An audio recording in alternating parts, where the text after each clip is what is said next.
야곱의 생애가 이제 오늘 본문으로 끝을 맺게 됩니다. 25장부터 시작한 그의 인생은 시작부터 형의 뒷발꿈치를 붙잡고 이 땅에 태어납니다. 형의 장자권을 팥죽 한 그릇에 팔아헤치운 사람이 이 야곱이었지요. 그리고 아버지의 눈이 어두운 것을 틈타서 또 장자의 명분을 그렇게 속여서 축복을 받았던 사람이 야곱입니다. 그럼에도 불구하고 이 야곱을 떠나지 아니하시는 하나님의 은혜가 있었습니다. 그렇게 외삼촌에게 가서 20년 동안 봉사하면서 10번이나 그의 받을 그 돈을 또 변경하는 어려움도 있었지만 내 아내를 두게 되고 또 그 가운데 하나님께서 큰 재물을 얻고 돌아오게 만들지요. 또 형 에서에게서 보호하시는 장면도 우리가 기억을 합니다. 그러다가 주님 말씀하신 곳 하나님 만났던 베델로 돌아오지 않아 그 유일한 딸이었던 디나가 강간을 당했던 사건도 우리가 기억을 합니다. 그리고 이 요셉이 또 죽은 줄 알고 그렇게 오랜 기간 동안 자식을 잃어버린 슬픔까지 겪었던 사람이 이 야곱입니다. 그 요셉이 살아있다는 말을 듣고 요셉을 만나러 오지요. 그리고 아예 집을 이제 애굽 땅으로 이주하여 옵니다. 그때 바로 앞에 서서 바로를 축복하는 인생이 되었습니다. 그때 이 야곱이 그렇게 고백을 하지요. 내 인생이 130년 살았는데 내 인생이 나그네와 같고 험악한 삶을 살았습니다 라고 두 가지로 그의 삶을 정리를 합니다. 나그네와 같았다는 말은 무엇일까요? 이 집 저 집 자기의 고향이 없이 그냥 떠돌이 같은 인생을 살았다라는 겁니다. 그것이 야곱의 일생이었습니다. 어느 곳 하나 정을 두고 고향처럼 생각할 수 없었던 그의 삶이었다라는 거지요. 외삼촌 집에서 살기도 했고 또 형과의 갈등 가운데서 힘든 삶을 살았고 한순간도 평안하게 안심하며 산 적이 없었다라는 그 고백을 나그네와 같은 인생을 살았다라고 이야기합니다. 12아들을 낳고요. 그 아이들을 키워야 했습니다. 그는 자기 생애를 정리를 한 거지요. 나그네 같은 삶 그리고 험악한 인생이었다. 야곱은 산전수전 다 겪은 그 어려운 일들 겪지 말아야 될 일도 겪었고 보지 말았어야 될 것도 보았던 그런 인생이었습니다.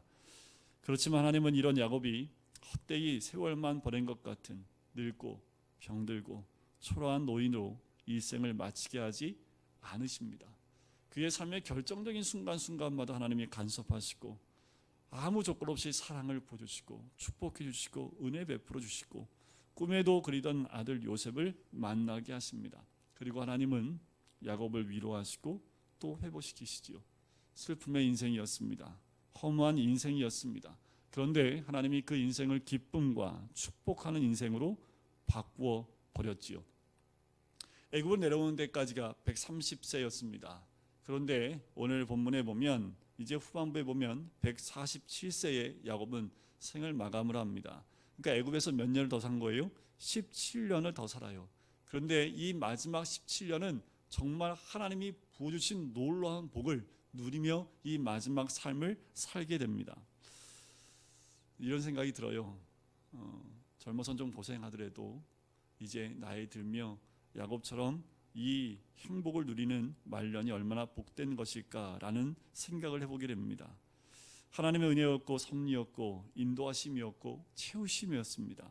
야곱은 드디어 깨닫습니다. 나의 하나님, 조부의 하나님, 바로 아브라함의 하나님이요 나의 아버지 이삭의 하나님이구나. 그들의 복이 내게 임했다. 내가 받을 만한 가치도 없고 자격도 없는데 나에게 그것이 임했구나. 하나님은 나를 부족하게 생각하지 않으시고 복을 주시고 은혜를 주신다 라는 것이 어쩌면 이 마지막 17년의 삶 가운데 그 스스로 우러나왔던 삶의 고백이 아니었을까. 하나님이 야곱에게 주신 복은요 생육하고 번성하고 땅에 충만하라.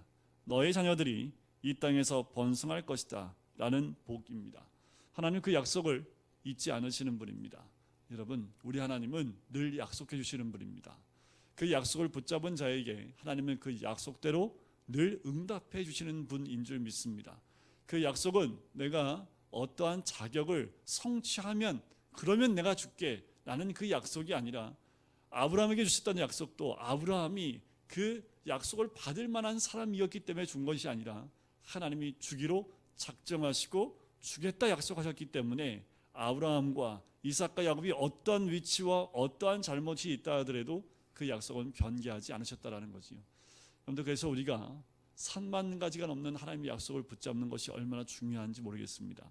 3만 가지라는 게 뭐냐면 이 성경의 절수가 3만 절이 넘습니다.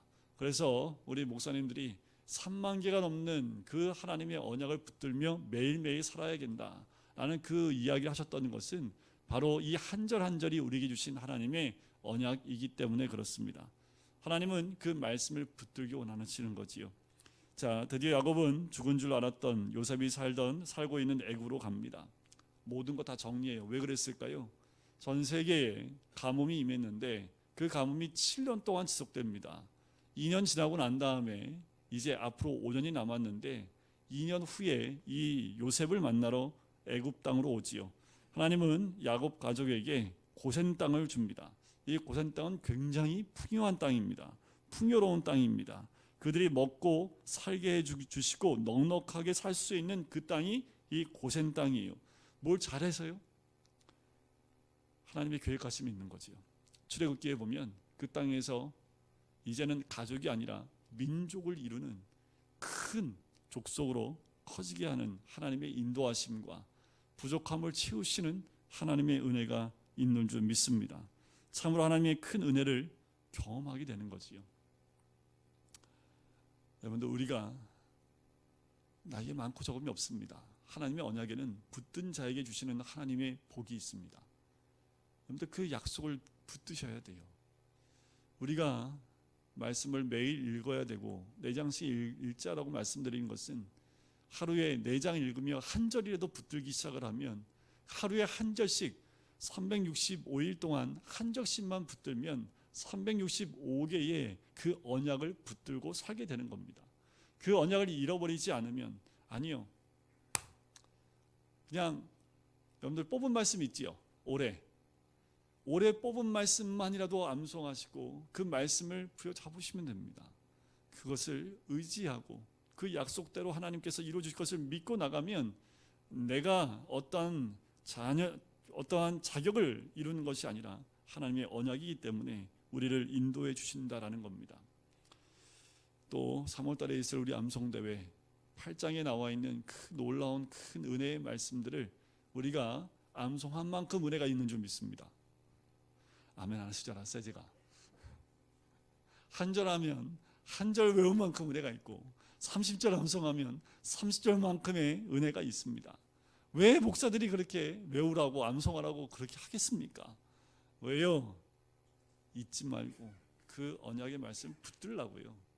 로마서 8장 말씀은 그만큼 다 중요하지만 그 가운데에도 영롱하게 빛나는 너무나 중요한 말씀이기 때문에 꼭 암송하자라고 말씀을 드리는 겁니다. 자, 이제 야곱이 이제 죽음 앞에 있습니다. 죽음이 다가오자 야곱은 2가지를 합니다. 오늘 이 야곱이 하는 2가지를 통해서 우리가 배울 수 있기를 원하는데요. 첫째는 자녀들을 불러놓고 유언을 합니다. 뭐라고 유언을 합니까? 첫 번째 유언은 뭐냐면 자기가 죽으면 나를 애굽 땅에 묻지 말고 하나님이 약속하신 그 땅에 묻어달라라고 유언을 합니다. 이것은 아무것도 아닌 것 같지만 굉장히 중요한 마지막 유언입니다. 야곱의 마음이 있는 인생의 결론이 뭐냐면 인생의 결론은 이걸로 내린 거예요. 내 인생의 결론은 하나님밖에 없다라는 겁니다. 하나님이 약속하신 그 땅에 나를 묻어달라라는 것은 하나님 말씀하신 그곳 하나님, 내 인생의 결론은 하나님밖에 없다라고 야곱이 고백하는 것과 같아요. 여러분, 우리 인생의 결론은 무엇입니까? 여러분들, 우리 인생의 결론을 지금까지 살아온 인생까지만, 우리 민소리는 8살까지, 또 우리 어르신들은 80 또는 90 그 연세까지 내가 살아온 인생만큼의 그 삶의 결론을 내린다면 뭐라고 결론을 내리시겠습니까? 머리 아프실 거예요. 이게 한순간에 결론 내기가 쉽지 않지만 오늘 주무시기 전에 태어나서 지금까지의 삶을 한번 결론을 내려보시겠어요? 자, 이 세상에서 많은 일이 있지만 여러분 인생의 결론이 하나님이시기를 간절히 축원드립니다. 하나님이 원하시는 것, 하나님이 약속하신 것을 살아서 뿐만 아니라 주어서도 이루어 드리는 것이 우리의 삶의 결론이길 간절히 소원합니다. 야곱은 바로 이런 고백을 한 거예요. 죽어서까지도 하나님의 뜻을 이루겠다라는 그 결론을 내린 거지요. 자기 시신을 자기 아버지와 할아버지가 묻혀 있는 그 약속의 땅에 묻어달라라고 이야기한 겁니다. 두 번째는 뭐냐면 야곱은 자녀들을 모아 놓고 축복하고 예언을 합니다. 여러분들, 야곱은요 마지막에 모든 자녀를 불러요. 그리고 축복하지요. 야곱은 먼저 12아들을 부르기 전에 요셉의 두 아들 므낫세와 에브라임을 축복하지요. 근데 이 과정을 저번 주에 봤지만 참 엉뚱합니다. 갑자기 손주 2명을 부르더니 이제 얘네들 내 아들이야 라고 호적을 자기 호적으로 할아버지 호적으로 그러니까 손주를 아들 호적으로 바꿔버린 거지요. 갑작스러운 좀 엉뚱한 일 아니겠습니까? 그런데 이것은 요셉에게 준 놀라운 복입니다. 왜냐하면 지금 요셉에게 복을 주면 요셉은 요셉에게만 복이 들어가겠지만 이 요셉의 두 아들에게 각각 복을 주는 것을 봐요. 므낫세에게도 주로 복을 주고요. 에브라임에게도 복을 줍니다. 그럼 몇 배 준 거예요? 2배의 복을 주는 거지요. 야곱은 요셉에게 특별히 하나님의 그 은혜와 복을 2배로 주길 원했던 거지요. 그래서 두 아들을 내 아들이다 라고 고백을 하며 그 아들들에게 복을 주는 것을 보게 됩니다. 우리 모두가 하나님께 이런 놀라운 갑절의 복이 있기를 주의 이름으로 간절히 축원드립니다. 또 하나의 놀라운 건 뭐냐면 장자에게는 오른손으로 축복을 안수를 하고 차자는 왼손으로 안수하는 것이 일반 통념입니다. 그런데 요셉의 두 아들을 안수할 때요 오른손으로 둘째 아들에게 왼손으로 첫째 아들에게 이렇게 엇갈려서 안수하게 됩니다. 그때 요셉이 얘기하지요. 아버지 손이 바뀌었습니다. 그랬더니 야곱이 이렇게 얘기합니다. 나도 안다 아들아. 2번이나 반복해서 이야기를 해요. 이것은 아이고 내가 깜빡했네, 아이고 잘못했네 하고 잘못했다라는 그 의미가 아니라 내가 다 알면서 일부러 그렇게 하는 것이다 라는 것을 드러내기 위해서 나도 안다 아들아 라고 이야기하는 거지요. 여기서 우리가 할 수 있는 건 뭡니까? 세상의 질서가 아니라 하나님 나라는 위아래가 없다라는 겁니다. 이 사건을 통해서 하나님 나라의 놀라운 질서를 가르쳐 주는 거지요. 하나님 나라에서는 상하가 있는 게 아닙니다.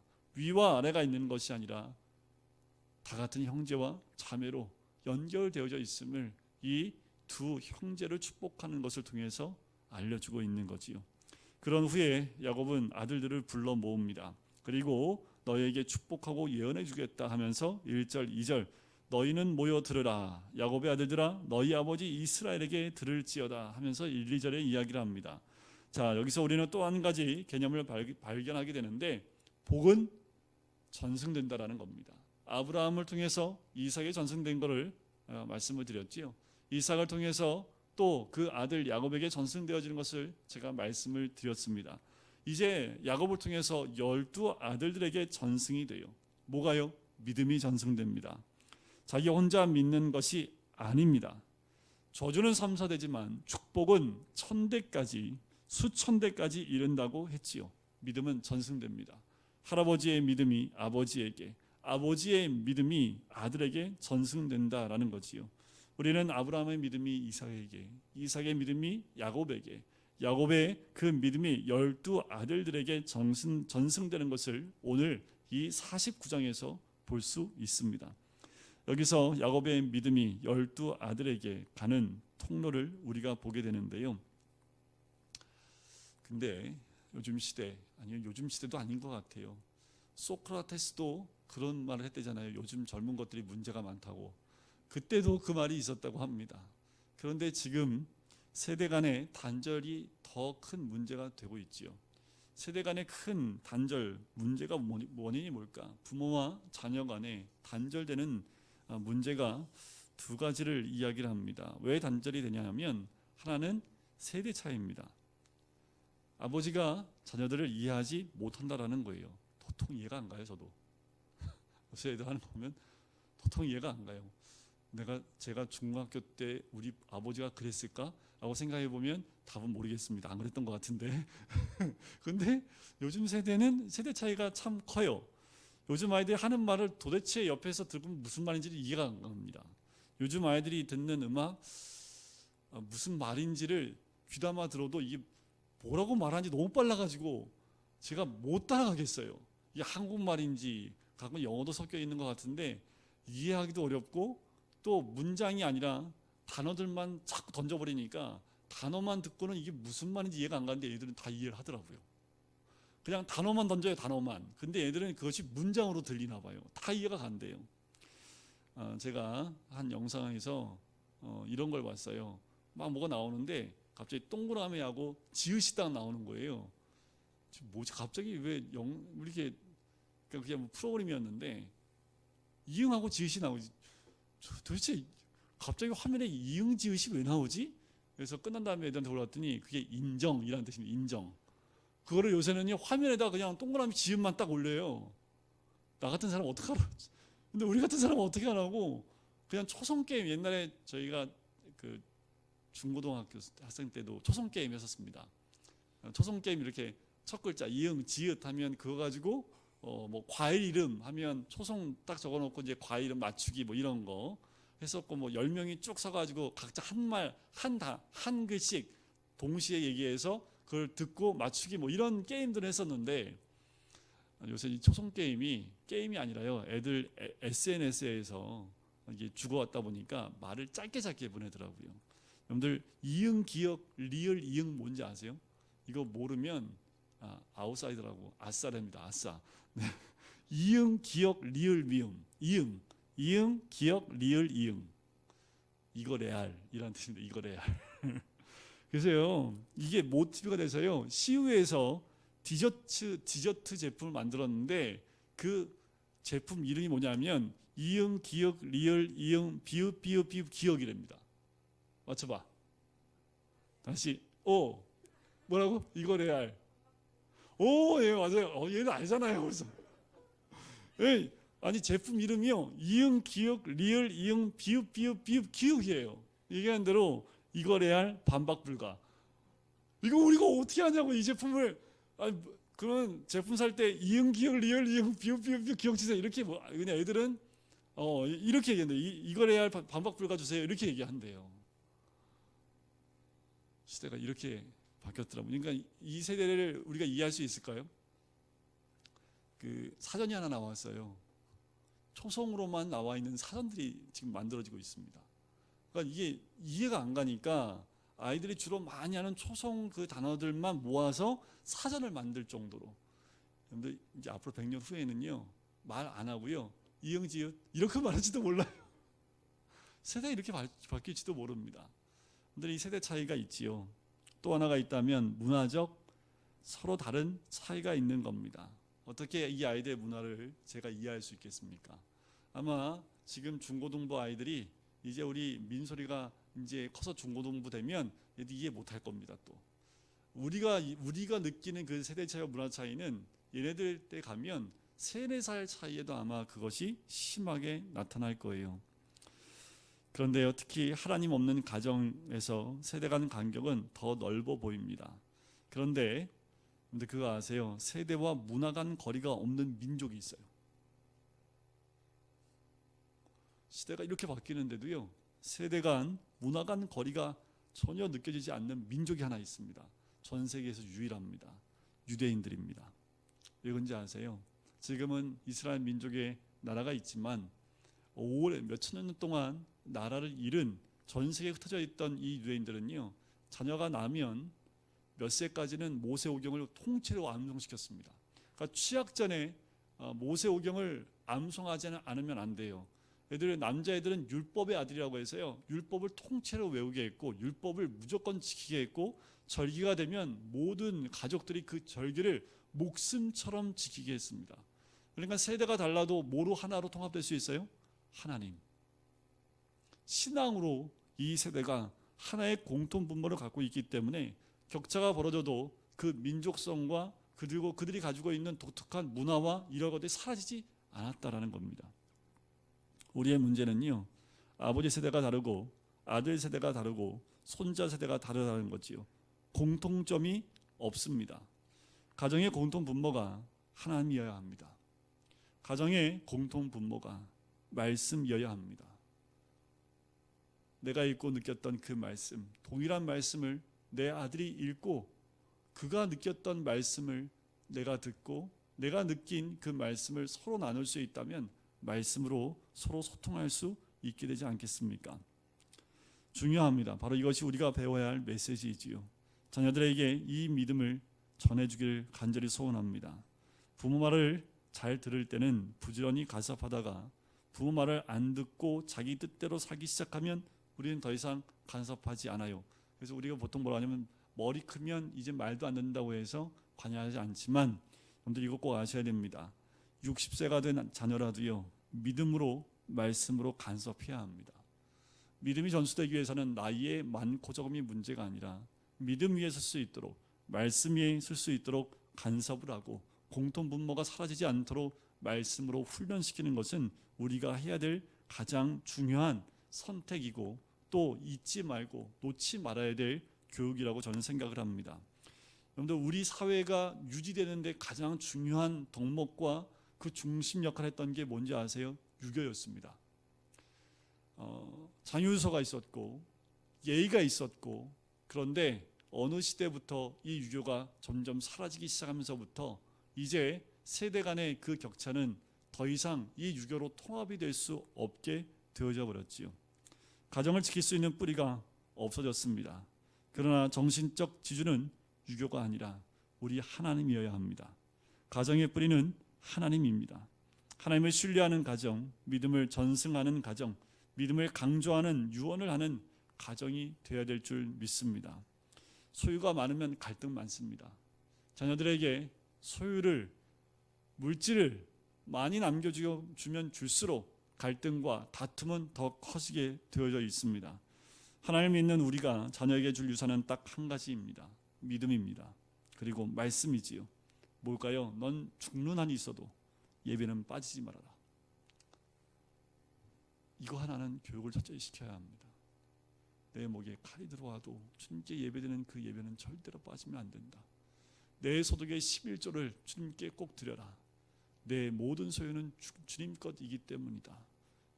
기본이 되어지는 신앙 교육이 이 자녀들에게 전수되어지면 시대가 바뀌어도요, 이 아이들은 예배의 자리가 얼마나 귀중한지 알게 될 것입니다. 정말 자녀들을 위한다면 그들이 하나님으로 인해 살게 해줘야 되지요. 믿음으로 사는 것을 알려줘야 됩니다. 말씀을 줘야 되고요. 우리의 유산은 하나님 말씀이어야 합니다. 야곱은 12아들을 어떻게 축복했을까요? 몇 사람만 골라서 우리가 한번 보면, 우리가 읽었던 루벤을 한번 볼까요? 루벤은 장자입니다. 그런데 루벤을 보면 장자의 자격이 박탈당합니다. 왜 그럴까요? 아버지의 침상을 더럽혔기 때문에 그래요. 아버지의 아내를 범했기 때문입니다. 그 큰 아들의 위상을 잃어버리게 되는 거지요. 두 번째와 세 번째 아들 시므온과 레위는 5절부터 7절까지 내용인데, 야곱의 딸이었던 디나가 세겜에서 강간당했을 때 그 분노와 복수심으로요, 세겜 사람을 다 죽였던 사건을 우리가 기억합니다. 그래서 이들은 저주를 받게 되지요.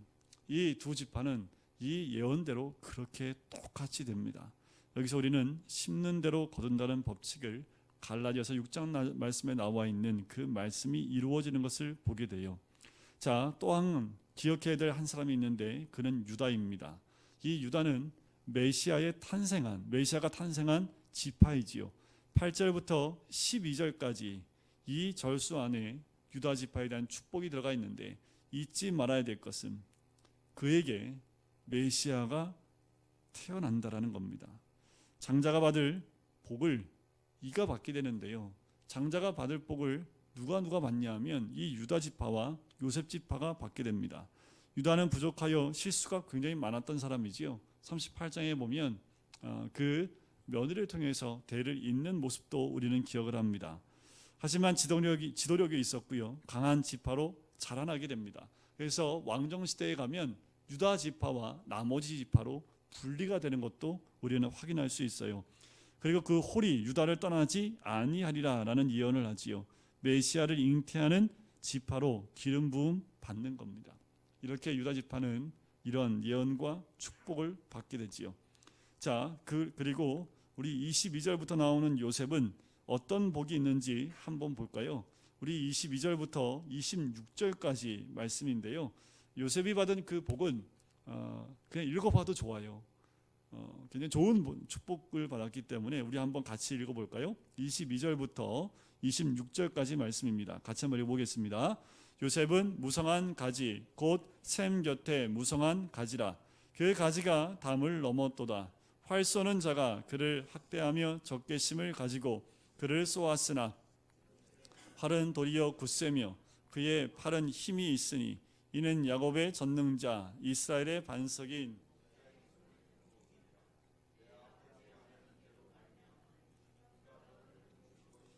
전능자로 말미암나니 그가 내게 복을 주실 것이라. 위로 하늘의 복과 아래로 깊은 샘의 복과 젖먹이는 복과 태의 복이로다. 내 아버지의 축복이 내 선조의 축복보다 나아서 영원한 산이 한 없음같이 이 축복이 요셉의 머리로 돌아오며 그 형제 중 뛰어난 자의 정수리로 돌아오리로다. 아멘. 유다의 복과 더불어 요셉의 복 역시 참 귀한 복을 이루게 됩니다. 가지가 담장을 넘을 정도로 무성하다는 거지요. 젖먹이는 복과 태의 복이 있다라고 얘기합니다. 이 복은 요셉 지파에게 준 축복이지요. 그런데 이 복은 이제 그 시대를 거쳐서 예수를 믿는 우리 모든 사람에게 주어지는 놀라운 복인 줄 믿습니다. 믿음으로 받은 자에게 이 복은 임하게 되는 줄 믿습니다. 자, 그런데 중요한 건 뭐냐 하면 이 복을 우리 모두가 받을 수 있는 비결이 28절에 나와 있습니다. 28절 한번 보시고 우리가 12아들은 아니지만 우리에게도 이 복이 통일하게 임할 수 있는 그 방법이 무엇인지를 한번 보겠습니다. 28절 같이 읽을까요? 시작. 이들은 이스라엘의 12지파라. 이와 같이 그들의 아버지가 그들에게 말하고 그들에게 축복하였으니 곧 그들 각 사람의 분량대로 축복하였더라. 하나님이 복을 편파적으로 주신다고 말을 하는 사람도 있어요. 그렇죠? 보시면 누구는 정말 큰 복 주는데 누구는 좀 그렇지 않은 것 같아요. 그러나 하나님은 복을 한쪽에 치우친 것이 아니라 복을 받을 만한 그릇의 크기대로 주신다라는 거예요. 아무리 복을 쏟아 부어줘도 그 그릇이 받을 만한 그릇이 작으면 그거밖에 받을 수 없는 거지요. 사람마다 복을 받을 그릇이 다를 뿐입니다. 각자의 믿음의 분량대로 복을 받게 된다는 거예요. 그래서 믿음의 분량을 키우셔야 됩니다. 믿음을 확대하셔야 되는 거예요. 큰 믿음의 그릇을 가지면 그 그릇만큼 그 복이 임하게 된다는 거지요.